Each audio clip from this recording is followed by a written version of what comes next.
we do it every day, we be grinding. And if you ask me, we the best, I'ma be like, yo, that's us with the crazy flow. And you gon' hear us on the radio. This is how we do every day, we be grinding. And if you wanna come and test us, I'ma be like, yo, that's us with the crazy flow. And you gon' hear us on the radio when I'm spitting all these rhymes. What's going on, everybody? Welcome back to the 10-yard fight. This is the Philly Bunch special. It went down in South Beach. As you can see, well, you can't really see right now. It's gonna go down in a few though, right here. We're gonna bypass the audibles today. I'm just showing them. This is part 9 of volume 18. By now, you should know what's going on with audibles. If you're new, you got to go back and watch the previous 8 videos. We do this thing in a systematic approach. This is a system over here, guys. We take scheming and X's and O's very serious, right? Everybody should know we don't manipulate the AI. We go after the user. This is all about X versus O. This is a 10-yard fight. Well, in this case, it's a 20-yard fight now because we just got sacked. But yeah, let's get into it. As you can see, this is a crazy game. He's up 15-0. He's up by 2 possessions. We're not finna go out here like it's the Wild Wild West and throwing 30 and 40-yard bombs. Let's cut half of the distance and get down to business. Standard operating procedure, right? We're using our automatics. This is a 3x1 set. That lone receiver to the left side means well. Like in that previous play right there, the post corner is just not going to cut it. So we just use an automatic route. An automatic is a route that is more likely to get a high percentage output. It's a low output throw, but a high percentage completion, right?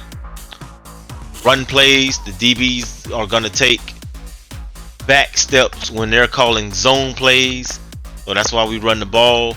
If we know they're in zone, sometimes we will just often just run the ball real quick and get quick handoffs. Unfortunately, we only have like 1 or 2 running plays in this scheme. This is the bunch offset from Philadelphia Eagles playbook. Here we go, got him doing the small things right. Pre-snap indicators told us that he was in zone, and it was more than likely cover 2. And as you can see, in between the windows of the linebackers and safeties, we know it's just timing based after that. We identified that he was in cover 2, right? So yeah, he was there, but he was not there. He was there, but he wasn't all the way there. And he got to be all the way there in order to touch the ball. That's just science and physics, right? Yeah, science and physics. So here you go. Back to the base. He's in zone, and by now everybody should know with this scheme right here, we would tear zone alive. It don't even matter if it's cover 2, 3, 4, or 5 or 6. We're gonna tear zone apart, or we're at least gonna have answers to get through the zone. Even if we get 5 one down and 5 the next down, like that right there. We didn't have to score a touchdown. Some people be throwing this ball to the end zone. We're just trying to make 3rd down manageable. So yeah, spacing switch was the call. Here we go right here. Bunch left. Notice I flipped it over. Z-spot and go. We're sending square on the streak for a runoff. And our 2 reads are the flat and the corner. Now, we don't have enough space to go to the corner route. So it was only right to go to the flat. And the thing about that is that we caught yak. We know that a well-timed ball plus good ball placement equals yak. I have to throw this ball right when it was thrown. It have to be thrown right here. 1 second later, and this is an incomplete pass, or 1 second earlier, or 1 second later, this is an incomplete pass or an interception, possibly a pick 6. So yeah, timing is everything. Just understanding the scenario and what's going on. Here he go again for his 3rd drive. That was what he was orchestrating out of. the pistol read option looked like he was doing one of our schemes. I don't know if he's a fan of the 10-yard fight or not. I tried to inbox him, but he had it blocked for the users. But yeah, I would have sent him some good information, and he would have been part of the 10-yard fight as well. But yeah, he was killing me at first, but we kind of caught on. He ran out of gas. He didn't have too many answers. Like, we got answers for everything. Sometimes we got answers that takes away from 11 on 11. You know what I'm saying? We just go get that one-on-one concept or whatever, and we just go attack it like a raging bull. Or that one-on-one concept with the linebacker and the running back, or the cornerback and receiver, or the tight end and linebacker. We gonna find our one-on-ones or our space. There's gonna be somewhere to attack like that. Yeah, whether we're attacking space or we're attacking a mismatch on the field, right? Space and switching, zone coverage. We've mastered it. He don't know we've mastered it. He got to get in zone because we're beating his man principles. So he's like, when they get in zone on this scheme right here, they're hoping we throw a pick. They're hoping they're trying to make our field clouded. And we know where the windows are with zones. Like right here, this is the same side read. It was either going to be the out route or the spot route right here. Well, they call that route a hitch, but it was going to be the speed out or the hitch route. It had to go one or two ways, or the sit route in the middle with R1. So yeah, as you can see right here, he done lost that momentum. He was up by 2 possessions, and here he go. We got him pinned back, and the momentum is on our side now. So now the rabbit got the gun. It's all cool until the rabbit gets the gun. Here we go. He punted the ball away. I'm winning, and boom, shakalaka. What a heck of a play for the football gods. What a heck of a time for the football gods to come through. And look at this right here. Wow. Look at the score. 16-21. And that's that. So let's fast forward this thing to the fourth quarter. That was a wild first half. I'm going to fast forward this thing to the fourth quarter, because this is what I really want to mainly talk about today. If you ever watch and pay attention to the intro of the videos, we derive from audibles to reads to formation shifting, and that builds schemes. Inside of that, you're going to get 4-minute offense within gameplay footage, and often you have to deal with clock management. And when you get to the point of dealing with clock management, all the pretty stuff and the cute stuff goes out the window.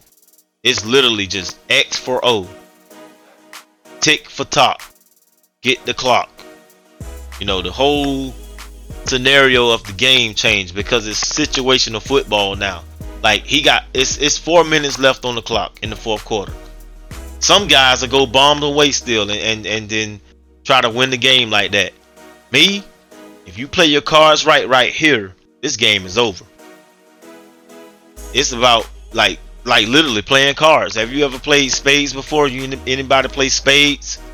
And the object of the game is to neutralize all of the spades and the trumps from your opponent, if you can.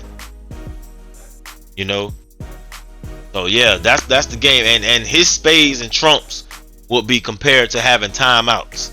Right here in this situation, he got 4 timeouts. He got the 2-minute warning plus the 3 timeouts that he have. So I'm not even concerned about scoring a touchdown. Like, I'll take it if that streak is open back there, but I'm not finna force it at all. I'm throwing this ball away. If the read ain't there, I gotta throw this ball away. You can see me. 15 for 18, 152, 2 touchdowns. You know what's funny about it? He got more total yards than me this game, but I'm winning the game, right? I'm winning. He got more total yards on offense than me, but look who's winning. Look who's losing. So yeah, he's pressing. I'll take my streak if it's wide open. As you can see right here, we're calling a mesh play. I'm sitting square on a slant. I took him off of a drag because I don't want confusion and I don't want these two guys running into each other on a mesh concept. So let's clear him out and get him open just like that.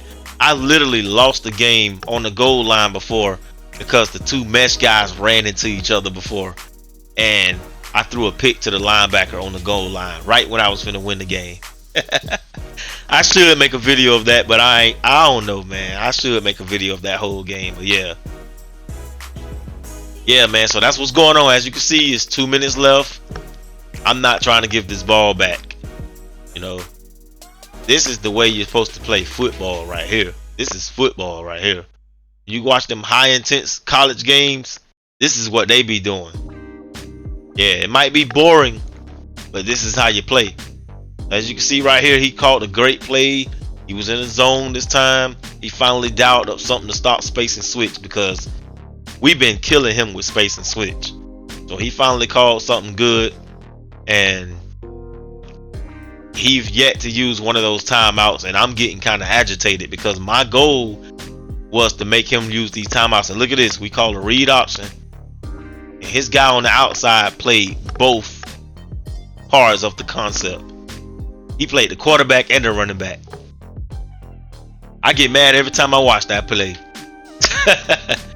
I get mad every time I watch that play because there was nothing I could do about that. So I wonder if you guys have ran into that. He was like in some kind of nickel triple or something like that. He's mugging the A gaps, and he's calling man coverage again. Looks like he's trying to jump back in man. Got the running back on the left side. Looks like no one's accounting for him. Now what I'm doing is just clearing out the left side so I can go to my comeback route on the left. And here we go. No linebacker underneath. Easy completion. And it took us all of those plays in that drive to finally get that look. If the look is not there, you can't force it. You got to wait for it. See, now it's, you know, that linebacker is potentially over there to go underneath square, so we can't do it. So I got to go somewhere else. That's why I say scheming and reads. You know, you gotta be on this. You gotta have those answers. Look at the clock ticking away. He still ain't used the timeout. It's over, brother.